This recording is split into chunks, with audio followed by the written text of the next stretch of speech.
Welcome to this module, which talks about the trends that are reshaping the world of computer system security. In this module, we'll try to provide answers to two questions. How have we changed and why are we more susceptible to different types of attacks? And how have attackers changed and what's motivating them now? The first catalyst for change is the birth of the new technological society. The internet, or to be more precise, social networking services, have significantly changed the lifestyles of many people. This shift can easily be observed. Humans, as social beings, have throughout history visited and interacted with their neighbors, friends, colleagues, and so on. Information was exchanged within small groups. These communities were made up of members that knew each other fairly well, knew about each other's lives, and had a relationship of conditioned trust. This trust is similar to a situation where you're likely to trust a person that's lived next to you for 15 years enough to ask them to care for your house while you're away. Social networking services brought about a change in the way humans behave. Why do some people talk of the Facebook era? If Facebook were a country with over 1 billion users, it would be the third most populated in the world, just behind China and India. Also, the number of Facebook users has risen very rapidly. The popularity of this service makes it unlike anything else, speaking historically and globally. Radio, which was also a revolutionary invention, needed half a century to get to 50 million users, though of course the world's population was much smaller then. Television, which was also revolutionary, needed 13 years to reach 50 million users. It took Facebook just a year to get to 200 million users. This suggests a major change in our lifestyle. Why is this topic relevant to computer system security? One of the features Facebook offers is collecting friends. The average number of friends on Facebook is 150, especially in the younger demographic where there's a large group of people who have over 500 friends. I can't even imagine how you could socially interact, like you interact with your neighbors or friends from work, with this many people. Either I'm the only person who can't do it, or it's simply impossible. It could also be that the definition of friend has changed. A friend is no longer someone you can trust. It's someone you want to attach your profile with to make you look good. This is how we create our internet brand. Whether it's moral to do so is beyond the scope of this discussion. It's relevant, however, that all friends we pick up on the internet have access to a lot of our personal information. This is the information we publish ourselves on social media profiles. What does it mean for us in computer system security? In the past, gaining information was complicated, time-consuming, and expensive. Today, all sorts of information is available about almost anybody, and accessing it doesn't require money. All it takes is to create an account on any given social networking site. Among our internet-only friends, there could be people who only pretend to be normal users. Creating a false identity is really easy in the internet. Why would anyone want to do it? To gain our trust and to get to know us better, which makes an attack on our computer system stand a better chance of succeeding. I'm talking about a socio-technical attack here. Let's see the amount of information that you can find on yourself on the web. To do this, other than look at public websites and services, attackers also use specialized tools. The demand for information is so huge that there are special paid information research services dedicated to finding information. Let's start with a site called I Can Stalk You. In the slide, you can see how the service looked when it was active. It was shut down after a year. We'll visit it later and we'll see why it was closed. The site was geared towards raising awareness that posting a picture on social media pages revealed not only the image itself, but also disclosed information on when and where it was taken. All current smartphones and many professional cameras automatically add geolocation data to pictures, and there are applications and tools on the internet that let you view the information embedded in images. I Can Stalk You tracked information from pictures published on social media pages for a year. As you can see, tons of confidential information on people was disclosed every minute. This is a relatively harmless feature in some cases, but can be really risky in others. As it turns out, this poses a great risk for some groups of people. American soldiers who were stationed in Iraq, for example, would take pictures of themselves standing next to a new chopper and upload it to a social networking service. The pictures were seen by terrorists who would use the embedded coordinates to identify the location of the base and where the choppers flew. This ended in the destruction of 4 choppers. This is why you need to think before you post personal information on the web. We'll come back to I Can Stalk You in a moment.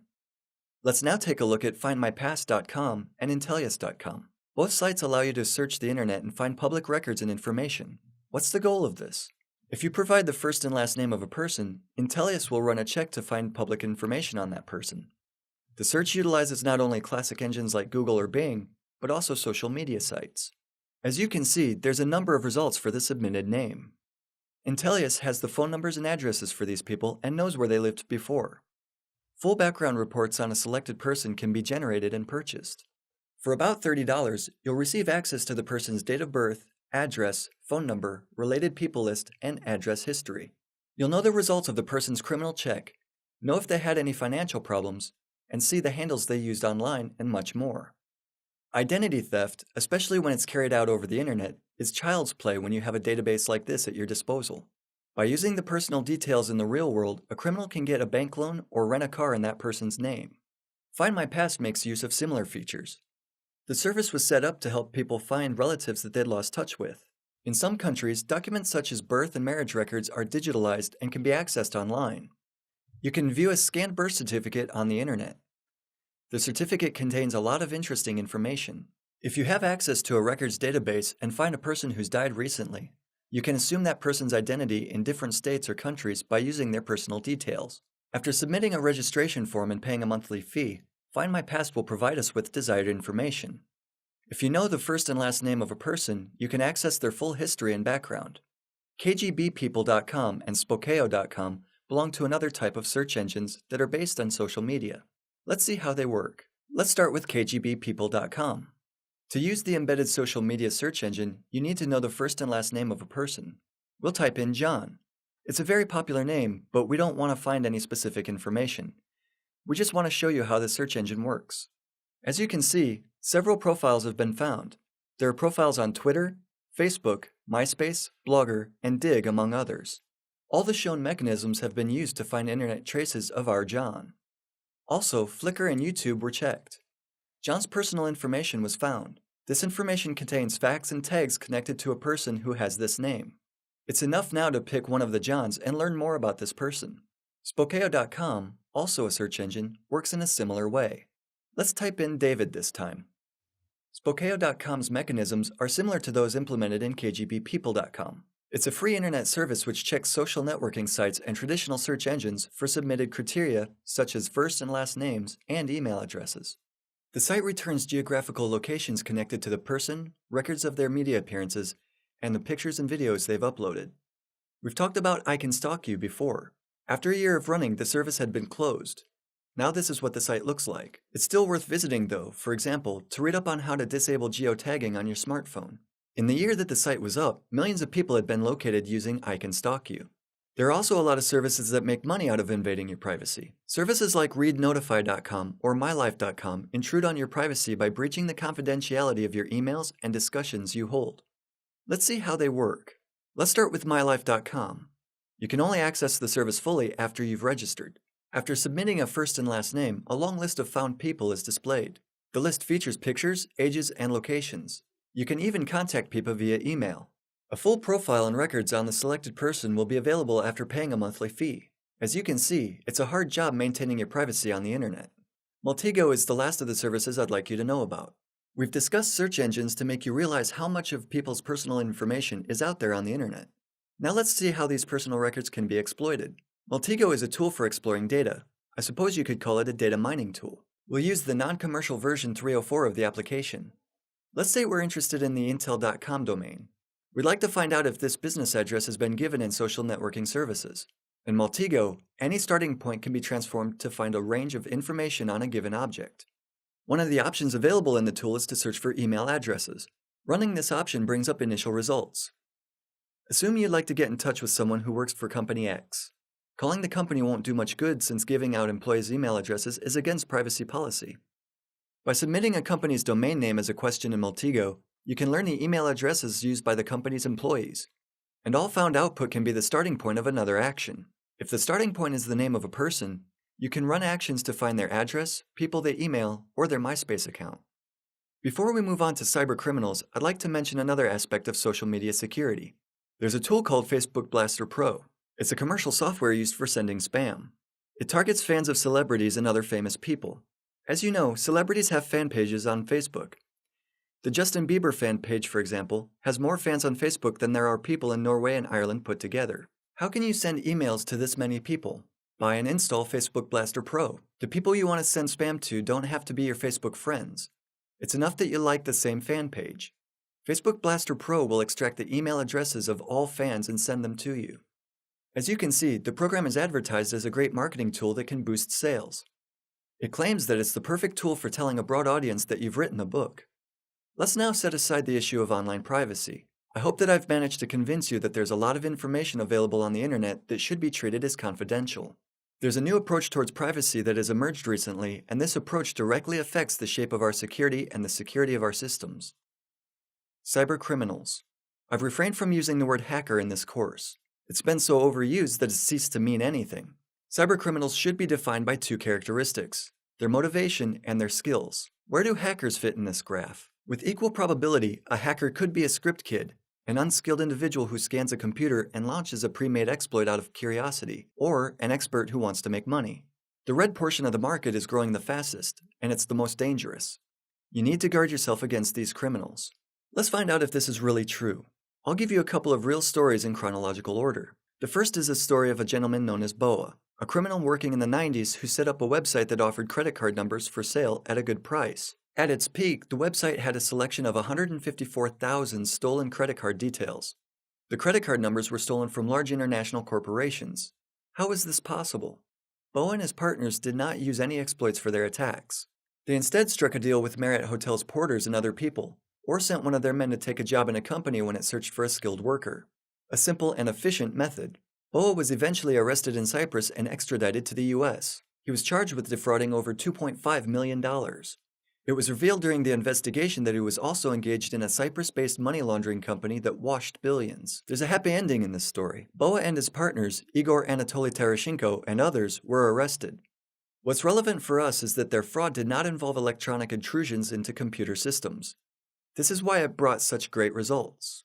If we want to paint a fuller picture of cybercriminals, we need to mention the attack that hit Blue Security in 2005. Blue Security announced the release of a new product, an anti-spam filter. This filter was not like any of the anti-spam filters we know and use today. It didn't block spam. The tool instead detected the spammer's address and sent back a complaint. "Thanks, I don't want to receive spam from you." The system utilized a retaliation mechanism. A server that sent a lot of spam messages received a lot of answers. It was successfully attacked, and the attack resulted in a denial of service. The story of Blue Security is quite interesting.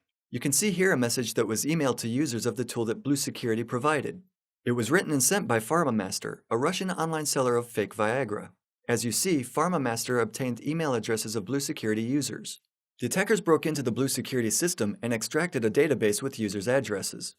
In the message, PharmaMaster warns users that Blue Security is the real spammer. To give more weight to the email, PharmaMaster also sent it to Blue Security. Sending spam to spammers in this way was large scale. As a Blue Security user, you're in for a backlash from furious internet communities. If you don't get rid of the tool, your address will be put on a spamming list, and there can be other trouble as well.